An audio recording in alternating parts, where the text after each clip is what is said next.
ಮುದ್ರಣ ಮಾಧ್ಯಮದಲ್ಲಿರುವವರು ಈ ಮಾನಸಿಕತೆಯನ್ನು ನಮ್ಮಲ್ಲಿ ಬೆಳೆಸಿಕೊಳ್ಬೇಕಾದದ್ದು ಅನಿವಾರ್ಯ ಆಗಿದೆ. ನಾವು ಬದಲಾವಣೆಯನ್ನು ಪ್ರೀತಿಸದೇ ಇದ್ರು ಅದನ್ನು ಸ್ವೀಕರಿಸುವ ವಿಷಯದಲ್ಲಿ ಹಿಂಜರಿಬಾರದು, ಸ್ವೀಕರಿಸಬೇಕು. ಎರಡು ಕೈಯಲ್ಲಿ ಪತ್ರಿಕೆಯನ್ನು ಹಿಡಿದು ಓದಬೇಕಿತ್ತು, ಅದನ್ನೇ ಈಗ ಅಂಗೈಯಲ್ಲಿ ಹಿಡಿದು ಓದ್ಬೋದು. ಅದೇ ಪತ್ರಿಕೆಯನ್ನು, ಅದೇ ಕಂಟೆಂಟ್ ಅನ್ನು, ಅದೇ ಮಾಹಿತಿ, ಅದೇ ವಿಚಾರಗಳನ್ನು ನಾವು ಬಯಸದೇ ಇದ್ರು ಕಾಲ ಬದಲಾಗ್ತಾ ಇರ್ತದೆ. ಕಾಲ ಸಂಪ್ರದಾಯವಾದಿ ಅಲ್ಲ, ಕಾಲ ಯಥಾಸ್ಥಿತಿವಾದಿ ಕೂಡ ಅಲ್ಲ. ಯಾರು ಬದಲಾವಣೆಯನ್ನು ಸ್ವೀಕರಿಸ್ತಾರೋ ಅವರು ಗೆಲ್ತಾರೆ. ಈ ವಾಸ್ತವವನ್ನು ಯಾರು ಅಂಗೀಕರಿಸ್ತಾರೋ ಅವರು ಗೆಲ್ತಾರೆ.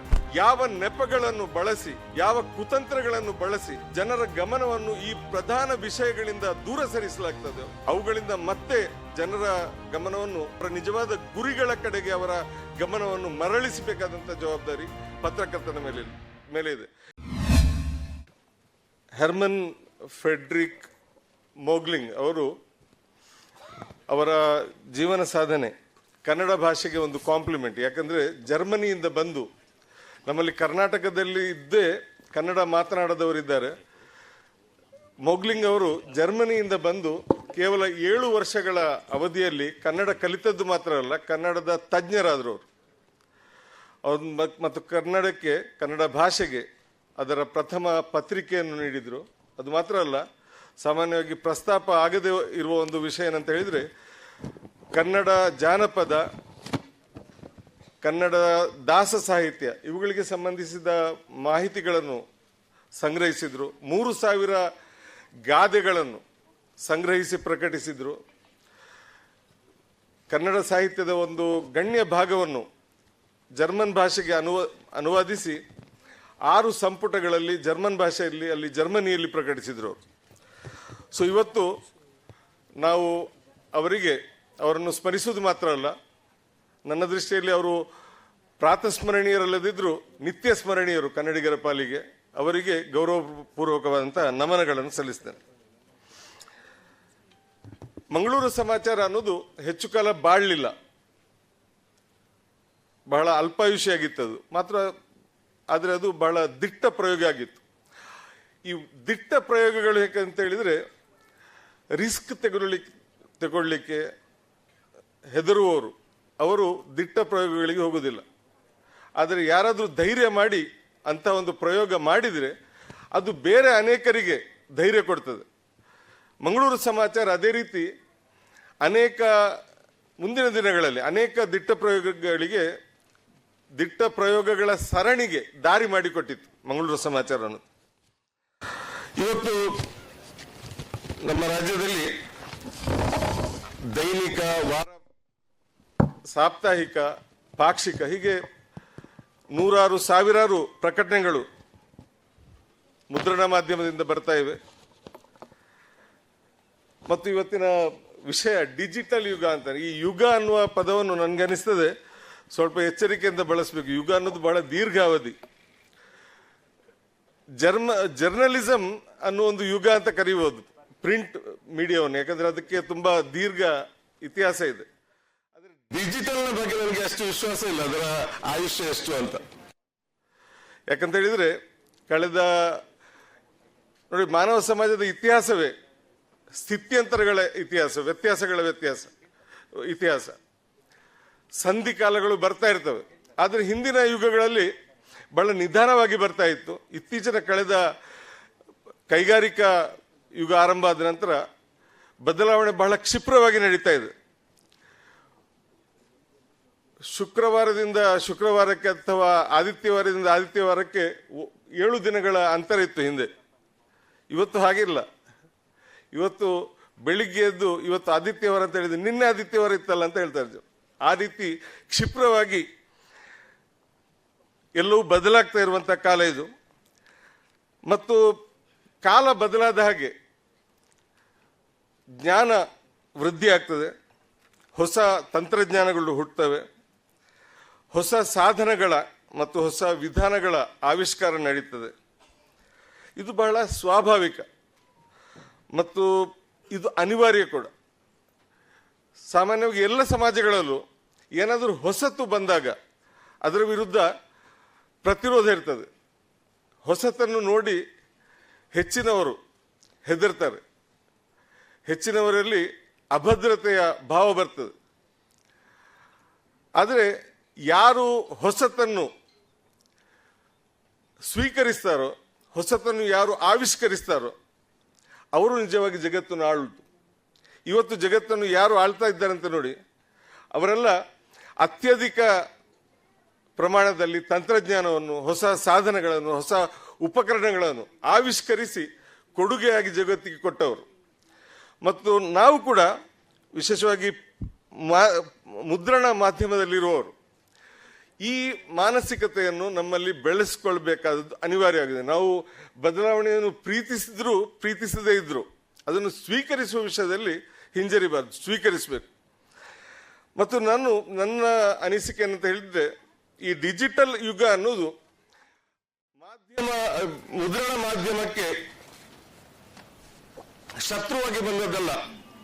ನೀವು ಪಾಸಿಟಿವ್ ಆಗಿ ನಾವು ನೋಡಿದ್ರೆ ಡಿಜಿಟಲ್ ಯುಗದ ಮೂಲಕ ಮುದ್ರಣ ಮಾಧ್ಯಮಕ್ಕೆ ಬಹಳಷ್ಟು ಪ್ರಯೋಜನ ಆಗಿದೆ.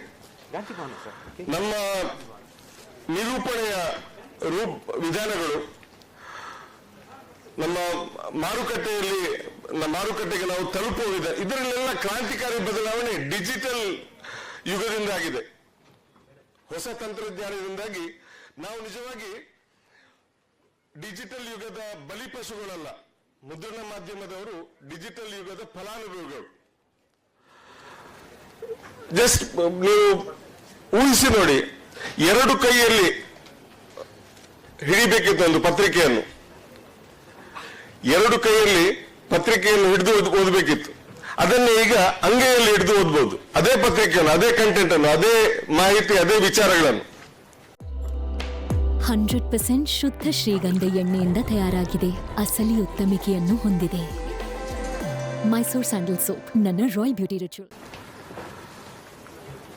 ಇದು ಪತ್ರಿಕೋದ್ಯಮಕ್ಕೆ ಡಿಜಿಟಲ್ ಯುಗದಲ್ಲಿ ಸಿಕ್ಕಿರುವಂತಹ ಒಂದು ವರದಾನ. ಇದು 1 ಲಕ್ಷ ಯಾವ ಪತ್ರಿಕೆಯ ಮುದ್ರಣ ಪ್ರತಿಗಳು ಕೇವಲ 1 ಲಕ್ಷ ಪ್ರಕಟ ಆಗ್ತವೋ ಆ 1 ಲಕ್ಷ ಮಂದಿಗೆ ಮಾತ್ರ ಅದು ತಲುಪ್ತಾ ಇತ್ತು. ಅದೇ ಪತ್ರಿಕೆ, ಅದೇ ಮಾಹಿತಿ, ಅದೇ ವಿಚಾರಗಳು ಇವತ್ತು ಮೊಬೈಲ್ ಫೋನ್ಗಳ ಮೂಲಕ ಅಥವಾ ಹೊಸ ತಂತ್ರಜ್ಞಾನದ ಮೂಲಕ ಕೋಟಿಗಟ್ಟಲೆ ಮಂದಿಗೆ ತಲುಪ್ತಾ ಇದ್ದು. ಹಿಂದೆ ಆ ಅವಕಾಶ ಇರಲಿಲ್ಲ, ಎಷ್ಟು ಬಯಸಿದ್ರು ನಮಗೆ ಅದು ಸಾಧ್ಯ ಇರಲಿಲ್ಲ. ಇವತ್ತು ಅದು ಸಾಧ್ಯ ಇದೆ. ಪ್ರಸಾರ ಅಂತ ಹೇಳಿದ ಕೂಡಲೇ ಹಿಂದೆ ಎಷ್ಟು ಪ್ರತಿಗಳು ಮುದ್ರಣ ಆಗ್ತವೆ ಅಂತ ಕೇಳ್ತಾ ಇದ್ರು. ಆದರೆ ಇವತ್ತು ಹಾಗಲ್ಲ. ನಿಮ್ಮ ಪ್ರಿಂಟೆಡ್ ಕಾಪೀಸ್ಗೆ ಹೋಲಿಸಿದ್ರೆ ಅದರ 10, 20 ಅಥವಾ 100 ಪಟ್ಟು ಹೆಚ್ಚು ಜನರಿಗೆ ತಲುಪುವುದು ಅದು ಈ ಹೊಸ ತಂತ್ರಜ್ಞಾನದ ಮೂಲಕ. ಆದ್ದರಿಂದ ಹೊಸ ತಂತ್ರಜ್ಞಾನವನ್ನು ನಾವು ಪ್ರೀತಿಯಿಂದ, ಆದರದಿಂದ ಸ್ವಾಗತಿಸಬೇಕು. ಮತ್ತು ಅದು ನಮ್ಮ ಉಳಿವು ಇರುವುದು ಅದರಲ್ಲಿ, ಆ ಪಾಸಿಟಿವ್ ಆಟಿಟ್ಯೂಡ್ನಲ್ಲಿ. ನಾವು ಬಯಸಿದ್ರು ಬಯಸದೇ ಇದ್ರು ಕಾಲ ಬದಲಾಗ್ತಾ ಇರ್ತದೆ. ಕಾಲ ಸಂಪ್ರದಾಯವಾದಿ ಅಲ್ಲ, ಕಾಲ ಯಥಾಸ್ಥಿತಿವಾದಿ ಕೂಡ ಅಲ್ಲ. ಯಾರು ಬದಲಾವಣೆಯನ್ನು ಸ್ವೀಕರಿಸ್ತಾರೋ ಅವರು ಗೆಲ್ತಾರೆ. ಈ ವಾಸ್ತವವನ್ನು ಯಾರು ಅಂಗೀಕರಿಸ್ತಾರೋ ಅವರು ಗೆಲ್ತಾರೆ. ಇನ್ನು ಬದಲಾವಣೆಯನ್ನು ಯಾರು ಹೇಗೆ ಬಳಸ್ತಾರೆ ಅನ್ನೋದು ಮುಖ್ಯ. ಪತ್ರಕರ್ತರಿಗೆ ಯಾರು ಉಪದೇಶಿಸಬೇಕಾಗಿಲ್ಲ. ಪ್ರಜ್ಞಾವಂತ, ಸಂವೇದನಾಶೀಲ ಪತ್ರಕರ್ತರಿಗೆ ಗೊತ್ತಿದೆ, ಹೊಸ ಯಾವುದೇ ಯುಗ ಬಂದಾಗ, ಹೊಸ ತಂತ್ರಜ್ಞಾನ ಬಂದಾಗ, ಹೊಸ ಸಾಧನಗಳು, ಉಪಕರಣಗಳು ಬಂದಾಗ ಅದನ್ನು ಸಮಷ್ಟಿ ಹಿತಕ್ಕಾಗಿ ಹೇಗೆ ಬಳಸಬೇಕು ಅಂತ ಅವರಿಗೆ ಗೊತ್ತಿದೆ ಮತ್ತು ಬಹಳ ಸಮರ್ಥವಾಗಿ ಅವರು ಅದನ್ನು ಆ ರೀತಿ ಬಳಸ್ತಾ ಇದ್ದಾರೆ. ಒಂದು ತಂತ್ರಜ್ಞಾನ ಬಂದಾಗ ಹಳೆ ತಂತ್ರಜ್ಞಾನಕ್ಕೆ ಜನರು ಶ್ರದ್ಧಾಂಜಲಿ ಅರ್ಪಿಸ್ತಾರೆ. ಉದಾಹರಣೆಗೆ ಟಿವಿ ಮಾಧ್ಯಮ ಬಂದಾಗ ಅನೇಕರಿಗೆ ಬಹಳ ಭಯ ಇತ್ತು, ಏನಂದ್ರೆ ಇದು ಮುದ್ರಣ ಮಾಧ್ಯಮ ಮುಗೀತು ಅಂತ. ಅದಕ್ಕಿಂತ ಮುಂಚೆ ರೇಡಿಯೋ ಬಂದಾಗಲೂ ಹಲವರಿಗೆ ಹೆದರಿಕೆ ಇತ್ತು. ರೇಡಿಯೋದ ಮೂಲಕ ಜನರು ಸುದ್ದಿ ಕೇಳಲಿಕ್ಕೆ ಆರಂಭಿಸಿದಾಗ ಇನ್ನು ಮುದ್ರಣ ಮಾಧ್ಯಮದ ಯುಗ ಮುಗೀತು ಅಂತ. ನಿಜವಾಗಿ ರೇಡಿಯೋದ ಯುಗ ಮುಗಿಯಿತು, ಮುದ್ರಣ ಮಾಧ್ಯಮ ಹಾಗೇ ಇದೆ. ಟಿವಿ ಬಂತು, ಅದು ಈಗ ಆಲ್ಮೋಸ್ಟ್ ಅದರ ಕೊನೆಯ ಹಂತದಲ್ಲಿದೆ. ಪತ್ರಿಕೆ, ಮುದ್ರಿತ ಪತ್ರಿಕೆ ಜೀವಂತವಾಗಿದೆ ಮತ್ತು ಬಹಳ ಶಕ್ತಿಶಾಲಿಯಾಗಿದೆ, ಸಜೀವವಾಗಿದೆ, ಪ್ರಭಾವಶಾಲಿಯಾಗಿದೆ. ಜಪಾನ್ನಂಥ ದೇಶ ತಂತ್ರಜ್ಞಾನದಲ್ಲಿ ನಮಗಿಂತ ತುಂಬ ಮುಂದೆ ಇರುವಂತಹ ದೇಶ. ಮತ್ತು ಬಹಳ ಸಣ್ಣ ದೇಶ. ಅಲ್ಲಿ ನೀವು ದಿನಪತ್ರಿಕೆಗಳ ಮುದ್ರಿತ ಪ್ರತಿಗಳ ಪ್ರಸಾರ ನೋಡಿದರೆ ಅಲ್ಲಿ ಕುಸಿತ ಆಗಿದೆ. ಆದರೆ ಈಗಲೂ ಬಹಳ ಗಣ್ಯ ಪ್ರಮಾಣದಲ್ಲಿ ಜನರು ಕೈಯಲ್ಲಿ ಪತ್ರಿಕೆ ಹಿಡಿದು ಓದ್ತಾರೆ. ಅದು ಸಾಧ್ಯ ಇಲ್ಲದವರು ಮೊಬೈಲ್ನಲ್ಲಿ ಪತ್ರಿಕೆಗಳನ್ನು ಓದ್ತಾರೆ. ಸೊ ಇದು ನಮ್ಮ ಮಟ್ಟಿಗೆ ಒಳ್ಳೆಯ ವಿಷಯ. ಮತ್ತು ಬೇರೆ ನಾನು ಈ ಡಿಜಿಟಲ್ ಯುಗದ ಆಯುಷ್ಯದ ಬಗ್ಗೆ ನನಗೆ ಸಂಶಯ ಇರೋದು ಅದಕ್ಕೆ. ಯಾಕಂತ ಹೇಳಿದರೆ ಮುದ್ರಣ ಮಾಧ್ಯಮದಷ್ಟು ಆಯುಷ್ಯ ಮುದ್ರಣ ಮಾಧ್ಯಮ ಶತಾಯುಷಿ ಮಾತ್ರ ಅಲ್ಲ, ಡಬಲ್ ಶತಾಯುಷಿ. ಅದು ಎಲ್ಲರೂ ಬಂದರೂ ಅದು ತನ್ನ ಸ್ಥಾನದಲ್ಲಿ ಉಳಿದುಕೊಂಡಿದೆ ಮತ್ತು ಬೆಳೀತಾ ಇದೆ. ನೋಡಿ, ಇತ್ತೀಚಿನ ಒಂದು ಅಂದಾಜಿನ ಪ್ರಕಾರ ಇವತ್ತು ಪ್ರಿಂಟ್ ಮೀಡಿಯಾದ ಟೋಟಲ್ ಟರ್ನ್ ಓವರ್ ಸುಮಾರು 300 ಬಿಲಿಯನ್ ಇದೆ. ಮತ್ತು ಪ್ರಿಡಿಕ್ಷನ್ ಏನಿದೆ ಅಂತ ಹೇಳಿದರೆ ಮುಂದಿನ 6 ವರ್ಷಗಳಲ್ಲಿ 2030ಕ್ಕೆ ಅದು ಒಂದು 10-15% ಅದರಲ್ಲಿ ಹೆಚ್ಚಳ ಆಗಲಿಕ್ಕೆ ಇದೆ ಅಂತ. ಅದರಲ್ಲಿ ಕುಂಠಿತ ಆಗುವುದಲ್ಲ, ಅದು ಕುಸಿಯುವುದಲ್ಲ, ಇನ್ನಷ್ಟು ಬೆಳೀತಾ ಇದೆ ಅಂತ. ಕೆಲವು ಕ್ಷೇತ್ರಗಳಲ್ಲಿ ಹೌದು, ಅದು ಕೆಲವು ಹಿನ್ನಡೆಗಳನ್ನು ಅನುಭವಿಸಿದೆ. ಆದರೆ ಅಂತ್ಯ ಇನ್ನು ನಮಗೆ ಕಾಣದಷ್ಟು ನಾವು ಆಶಾವಾದಿಗಳಾಗಿದ್ದೇವೆ. ನಮಗೆ ಇನ್ನಷ್ಟು ಅಭಿವೃದ್ಧಿಯೇ ಮುಂದೆ ಕಾಣ್ತಾ ಇದೆ. ಸೊ ಶ್ರದ್ಧಾಂಜಲಿ ಅರ್ಪಿಸುವ ಕಾಲ ಇನ್ನು ಬಂದಿಲ್ಲ.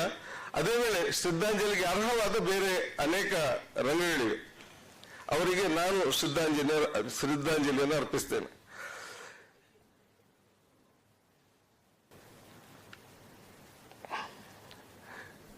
ಮಾಧ್ಯಮ ರಂಗದವರು ವಿಶೇಷವಾಗಿ ಹೊಸ ತಂತ್ರಜ್ಞಾನ ಬಂದಾಗ ಇನ್ನು ನಮ್ಮ ಪಾತ್ರ ಏನು ಅಂತ, ನಿಜವಾಗಿ ಪತ್ರಕರ್ತರ ಪಾತ್ರ ಅದು ಕಾಲವನ್ನು ಅಥವಾ ತಂತ್ರಜ್ಞಾನವನ್ನು ಅಥವಾ ಸಾಧನಗಳನ್ನು ಅವಲಂಬಿಸಿರುವುದಿಲ್ಲ. ಸಾಧನೆ ಯಾವುದೇ ಇರ್ಬೋದು ಮತ್ತು ನನಗೆ ಯಾವುದೇ ಸಾಧನದ ಬಗ್ಗೆ ಅಸೂಯೆ ಇಲ್ಲ. ಪತ್ರಕರ್ತರ ಕೆಲಸ ಮಾಹಿತಿಯನ್ನು ವಿಶ್ವಾಸಾರ್ಹವಾದಂಥ, ನಂಬಲರ್ಹವಾದಂಥ ಮತ್ತು ರೆಲೆವೆಂಟ್ ಆಗಿರುವಂತಹ ಮಾಹಿತಿಯನ್ನು ಸಮಾಜಕ್ಕೆ ತಲುಪಿಸುವುದು. ಅದೇ ರೀತಿ ಸಮಾಜಕ್ಕೆ ಸದ್ವಿಚಾರಗಳನ್ನು ತಲುಪಿಸುವುದು, ಸಮಾಜವನ್ನು ಸದಾ ಜಾಗೃತ ಸ್ಥಿತಿಯಲ್ಲಿ ಇಡುವುದು, ಇದು ಮಾಧ್ಯಮಗಳ ಕೆಲಸ. ಅದಕ್ಕಾಗಿ ಮಾಧ್ಯಮ ಕಾಗದವನ್ನು ಅವಲಂಬಿಸಬೇಕಾಗಿಲ್ಲ. ಕಾಗದದ ಯುಗದಲ್ಲಿ ಕಾಗದವನ್ನು ಬಳಸಿ, ಬೇರೆ ಉಪಕರಣಗಳು ಬಂದಾಗ ಅವುಗಳನ್ನು ಬಳಸಿ ಮಾಹಿತಿಯನ್ನು ಮತ್ತು ಸದ್ವಿಚಾರಗಳನ್ನು ಪತ್ರಕರ್ತ ಸಮಾಜಕ್ಕೆ ತಲುಪಿಸ್ತಾ ಇರಬಹುದು.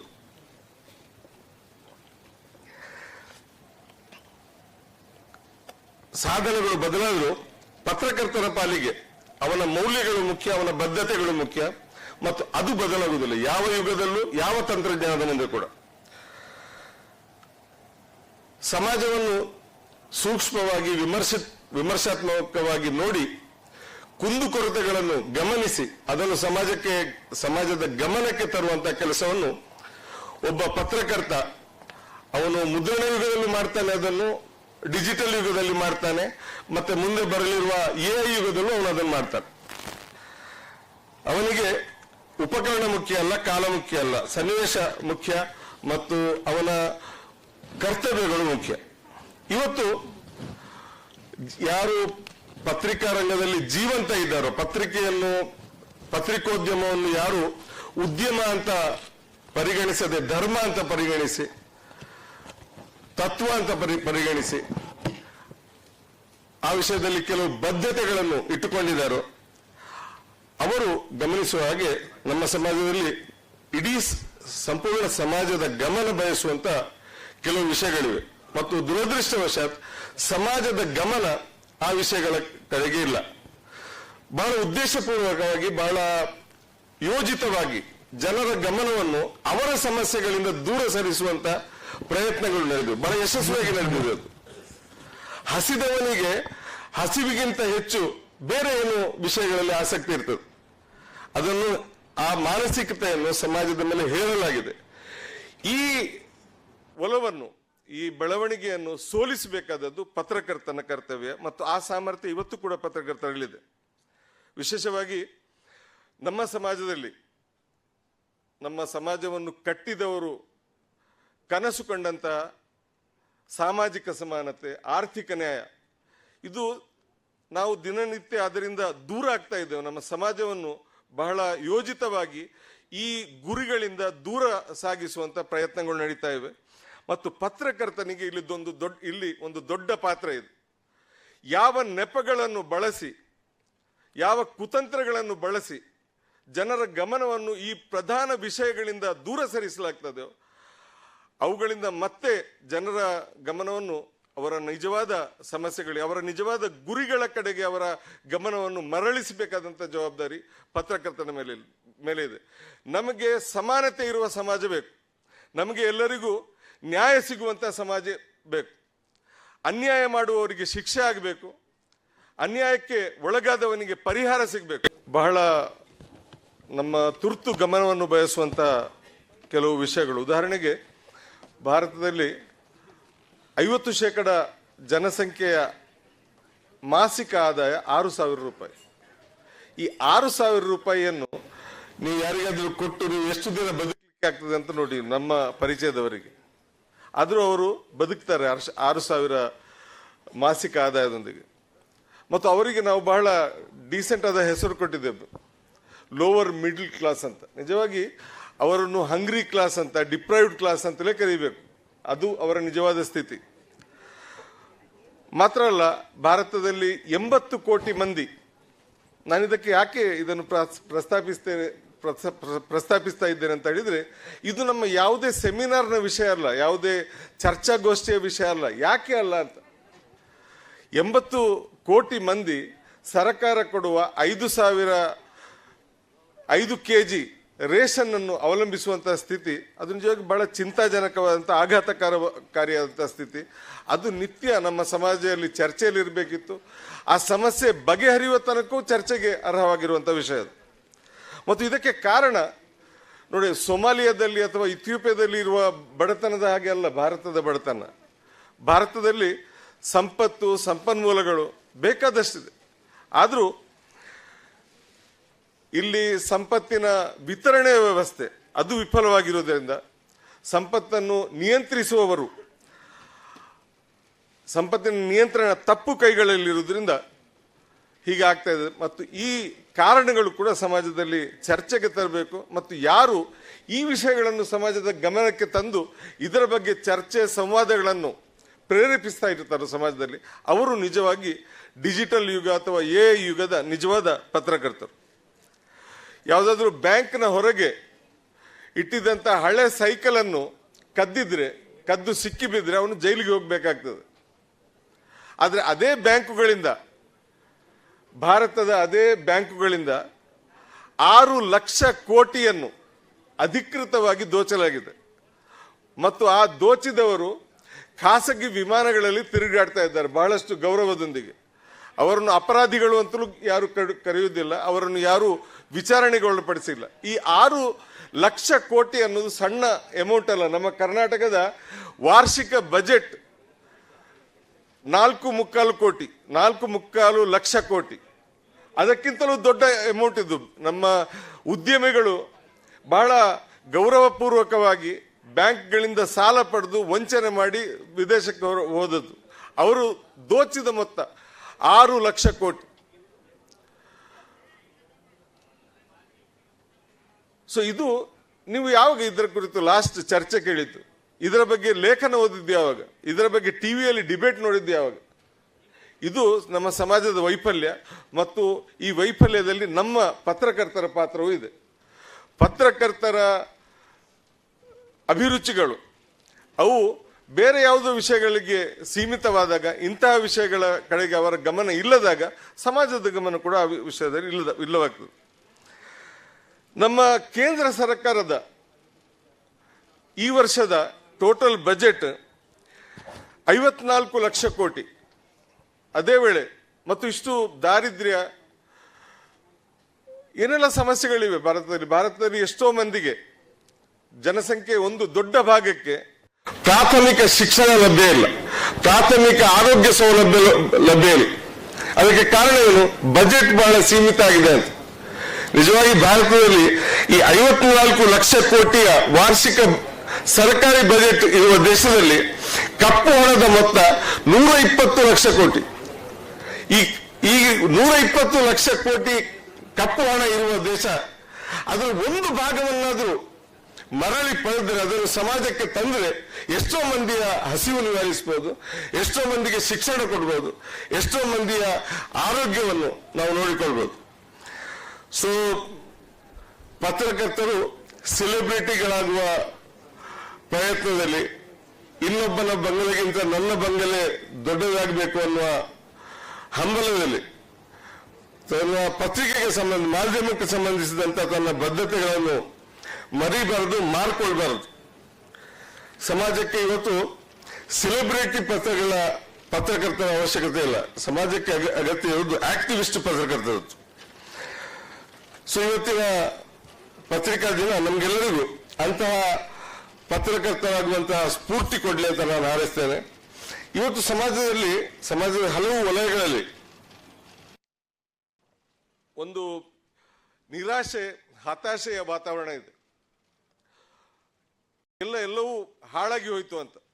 ನಿಜವಾಗಿ ಬಹಳಷ್ಟು ಅವಕಾಶಗಳಿವೆ. ಸಮಾಜ ಮನಸ್ಸು ಮಾಡಿದರೆ ಸಮಾಜದ ಪ್ರತಿಯೊಬ್ಬ ಪ್ರಜೆ ಉತ್ತಮ ಸಮಾಜದ ನಿರ್ಮಾಣದ ಕಾರ್ಯವನ್ನು ರಾಜಕಾರಣಿಗಳಿಗೆ ವಹಿಸಿಕೊಡದೆ ತಾನೇ ತನ್ನ ಕೈಗೆ ಅದನ್ನು ಆ ಜವಾಬ್ದಾರಿಯನ್ನು ತೆಗೆದುಕೊಂಡ್ರೆ ಸಮಾಜದಲ್ಲಿ ಬದಲಾವಣೆಗೆ ಖಂಡಿತವಾಗಿಯೂ ಅವಕಾಶ ಇದೆ. ನಾನಂತೂ ತುಂಬಾ ಆಶಾವಾದಿಯಾಗಿದ್ದೇನೆ. ಸಮಾಜದ ಎಲ್ಲರಲ್ಲಿ ಆಶಾವಾದ ಬೆಳೆಸಬೇಕಾದಂಥ ಜವಾಬ್ದಾರಿ ಪತ್ರಕರ್ತರ ಮೇಲೆ ಇದೆ. ಯಾಕಂದ್ರೆ ಒಂದು ಸಮಾಜ ನಿರಾಶೆ ಆಗಿ ಬಿಟ್ರೆ ಅದು ಬಹಳಷ್ಟು ದುರಂತಗಳಿಗೆ ದಾರಿ ಮಾಡಿಕೊಡ್ತದೆ. ಆಶಾವಾದ ಅನ್ನೋದು ಸಮಾಜದಲ್ಲಿ ಜೀವಂತ ಇರಬೇಕು. ಅದಕ್ಕಾಗಿ ಏನಾಗಬೇಕಂತ ಹೇಳಿದ್ರೆ ಸಮಾಜದ ಉದ್ಧಾರಕ್ಕೆ ಭಾಷಣಗಳಲ್ಲಿ ನಿಜವಾದ ಚಟುವಟಿಕೆಗಳು ಸಮಾಜದಲ್ಲಿ ನಡೀಬೇಕು. ಆ ಚಟುವಟಿಕೆಗಳು ಸಮಾಜದ ವಂಚಿತ ವರ್ಗಕ್ಕೆ ಕಾಣ್ತಾ ಇರಬೇಕು. ಅದರಿಂದಾಗಿ ಅವರಲ್ಲಿ ಆಶಾವಾದ, ಆತ್ಮವಿಶ್ವಾಸ ಮೂಡ್ತದೆ. ಇಂದಿನ ಈ ಪತ್ರಿಕಾ ದಿನಾಚರಣೆಯ ದಿನ ನನ್ನನ್ನು ಇಲ್ಲಿಗೆ ಆಮಂತ್ರಿಸಿದ ಮಾಧ್ಯಮ ಅಕಾಡೆಮಿಯ ಅಧ್ಯಕ್ಷೆ ಆಯಿಷಾ ಖಾನಂ ಅವರಿಗೆ, ಎಲ್ಲ ಪದಾಧಿಕಾರಿಗಳಿಗೆ, ಅದೇ ರೀತಿ ಕರ್ನಾಟಕ ರಾಜ್ಯ ಕಾರ್ಯನಿರತ ಪತ್ರಕರ್ತರ ಸಂಘದವರಿಗೆ, ಅದರ ಎಲ್ಲ ಪದಾಧಿಕಾರಿಗಳಿಗೆ ಮತ್ತು ತಮ್ಮೆಲ್ಲರಿಗೆ ಆದರಪೂರ್ವಕವಾದಂಥ ಕೃತಜ್ಞತೆಗಳನ್ನು ಸಲ್ಲಿಸಿ ನನ್ನ ಮಾತನ್ನು ಮುಗಿಸ್ತೇನೆ.